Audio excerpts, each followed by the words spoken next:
A couple of questions to you as a therapist, Yeah. because obviously all this crowd is just you blabbering Yeah. about things you, I you am don't know. I am a doctor, Yeah. and that is my main job. Yeah, Yeah. so you say. I have that Yet certificate. to be proven. Anyway, so here's a complex one. How do you distinguish whether an injury stems from wrong programming and training, overtraining, bad mechanics, dietary issues, or something completely different? In other words, Yeah. how do you self-assess as an athlete where to start fixing yourself? Yeah, that's a tough one. So in my office, I get to figure that out, right? And every now and then, I'll do Skype consults with people all over the world, and I obviously can't put my hands on them, and I try and help them figure out, well, what's going on with them. So I always break it down from, like I said earlier, like look at what you can fix, look at what's going on with your life. And the number one thing that people miss today, even though, let's say whether it's a shoulder issue or a hip issue, knee, whatever, is your diet is probably the number one reason for most problems, or the main reason.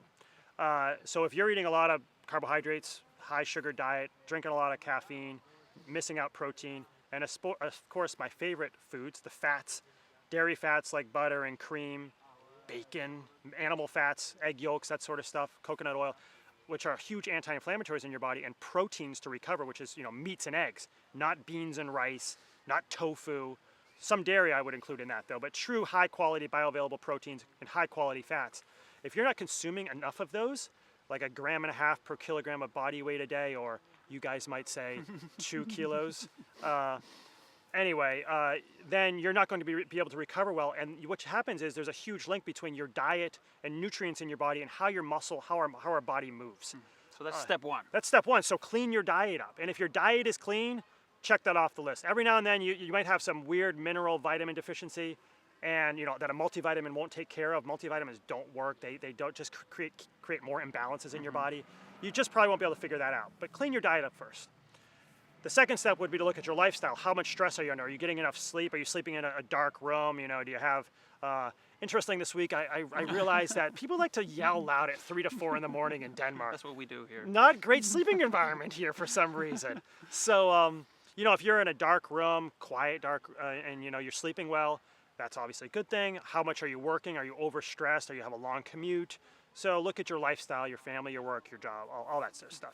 Step two. Step two. And then you would look, and these might be interesting, you can change them up a little bit. It's all kind of coming together. Step three would be your training, obviously, we talked about earlier, like the guy running the hills. Are you not truly recovering? Wear your heart rate monitor are you truly aerobic when you should be? Are you doing too much high intensity interval training, too much CrossFit? Are you always training hard and always doing, or even long, high intensity cardio, like the chronic cardio people talk about, like running an hour?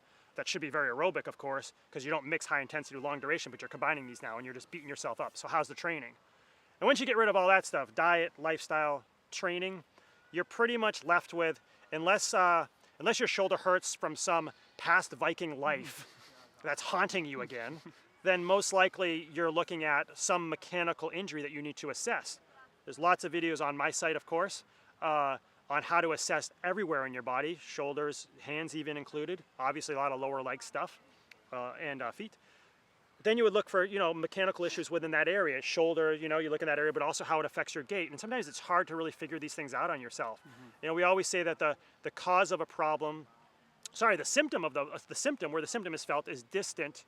I said that wrong. From the cause. It's distant from the cause. The cause is distant from the symptom. They're not linked together. So, in other words, I might have shoulder pain here, but it could be coming from from my tricep, the other end of the muscle, or maybe my hip's off, and that's what's causing me to have plantar fasciitis. So don't, I usually tell people stay away from that where the actual injury is felt. A guy at one of our groups the other night, he said he had Achilles issues. So, I said, he said, it's right here, and this is where I've been rubbing on his Achilles. And I immediately went right up to his soleus, the meaty part of the calf that makes up the soleus, the Achilles tendon. And I don't know if you heard him scream. I did. But you did. I enjoyed it too. It was loud. And because he had never thought to look up there. So, if you have a tendon issue or a ligament issue, look to the muscle that's functioning there. Look to the meaty muscle. So like if your hand was bothering you, look towards your forearm, right? And not where your hand is actually hurting. Look a little bit distance from it. If that's not helping, look at the gait mechanics of it. In other words, if my shoulder's bothering me, look at my right shoulder, look at my left hip. If my hip is bothering me, look at maybe it's my shoulder. I see, again, we talked earlier about natural movement and why the shoulders are so important and underlooked. That's the most common area I have to treat in people. Even if they don't come in with pain, it's always part of their issue is shoulder girdle issues, rotator cuff problems. So check out this whole area. Get some hanging exercises into your lifestyle and that sort of thing. And if none of that works, then you go find a therapist. And if you're in Siberia, get that train Check out. ticket. Get that train ticket that's coming next summer. He's gonna love you. He's gonna send you Christmas cards.